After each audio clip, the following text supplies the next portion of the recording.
Depois de 3 anos consecutivos tendo esse congresso, o Cian dá um intervalo, aí tem um hiato de 3 anos, e eles reúnem-se novamente para o quarto Cian. E desta vez esse Cian acontece, é o Cian que acontece eles saindo de acontece todo num cruzeiro, eles saem de Marseille, na França, e esse cruzeiro vai até a cidade de Atenas, na Grécia, e ali os arquitetos reúnem-se, né, neste navio de cruzeiro. O Cian que é considerado, acho que o mais importante para esse momento do urbanismo, porque é dele que surge a Carta de Atenas posteriormente, né? Quando eles chegam em Atenas, é todo, discutido toda a ideia, e depois de um tempo é lançado a Carta de Atenas com ali os princípios da cidade funcional. E foi esse, inclusive, o tema do quarto Cian, que era a cidade funcional. Então os arquitetos debatem ao longo desse cruzeiro, quase que um compilado do que eles já vinham pensando nos 3 primeiros Cians, e eles finalizam, formalizam ali então a cidade funcional. A mecânica deste CIAN foi interessante. Havia 100 delegados, né, arquitetos ali responsáveis por analisarem temas. E estes 100 arquitetos, eles analisam 33 cidades de 4 continentes distintos. Para eles eram distribuídos 3 mapas, né, da mesma cidade. Um mapa na escala de 1 para 50 mil, que abordava a cidade e todo o seu entorno imediato, as suas relações suburbanas, o seu relevo, a sua geografia, né, a sua topografia. Um mapa na escala de 1 para 10 mil, que demarcava na cidade a sua área populacional, a sua área produtiva e a sua área com equipamentos públicos. E um mapa na escala também de 1 para 10 mil, que marcava toda a sua estrutura viária e todo o tráfego da cidade. Então, todo o ideal deste CIAN foi baseado aí nas pautas do urbanismo progressista. Mais tarde eu farei um vídeo sobre as duas correntes de pensamento, as duas principais correntes, né, as raízes de pensamento do urbanismo do século XX, e vou explicar mais então sobre o urbanismo progressista.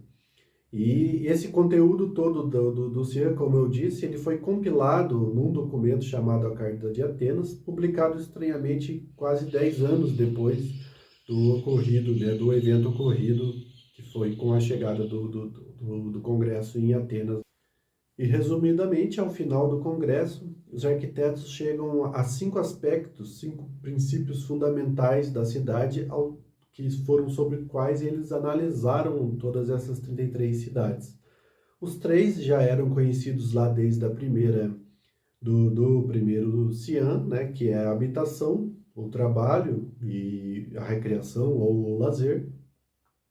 E eles incluem então neste da cidade funcional a tradição e também a circulação como um aspecto já principal, um aspecto fundamental da cidade funcional, e não mais como um elemento articulador, né? Eles já dão uma ênfase, já quase que de um eixo temático para a cidade funcional, que seria a circulação.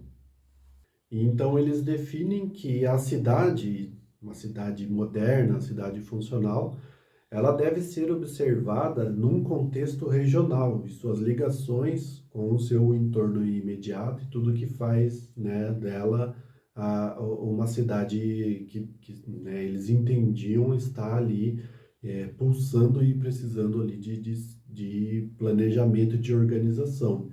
Então, para isso tudo ocorrer, né, eles entenderam esse todo e essa ligação da cidade com o seu entorno, que ela não seria um objeto isolado ali sem sofrer nenhum tipo de influência.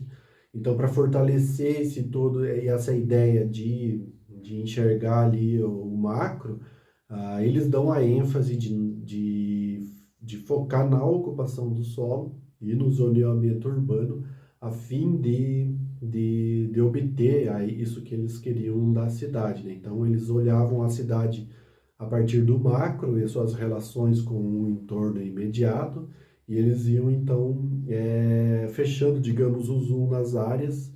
A gente consegue observar isso bem mesmo na ideia da cidade radiante do Le Corbusier, onde ele mostra, onde ele elabora lá, né, aquele esquema mais humanoide, digamos assim, da cidade, né, com a cabeça, com o coração, o corpo e os membros.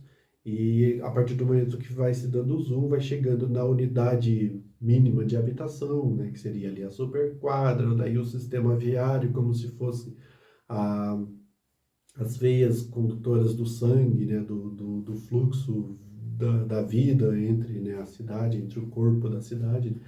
Então, assim, eles chegam, eles fecham o Xi'an, aí até por isso que é um Xi'an que foi considerado mais completo, né, porque ele pega toda essa abordagem dos três primeiros e consegue dar um fechamento aí no Xi'an, e inclusive foi o Xi'an que gerou a Carta de Atenas, também é um tema, devido ao conteúdo dela ser super importante.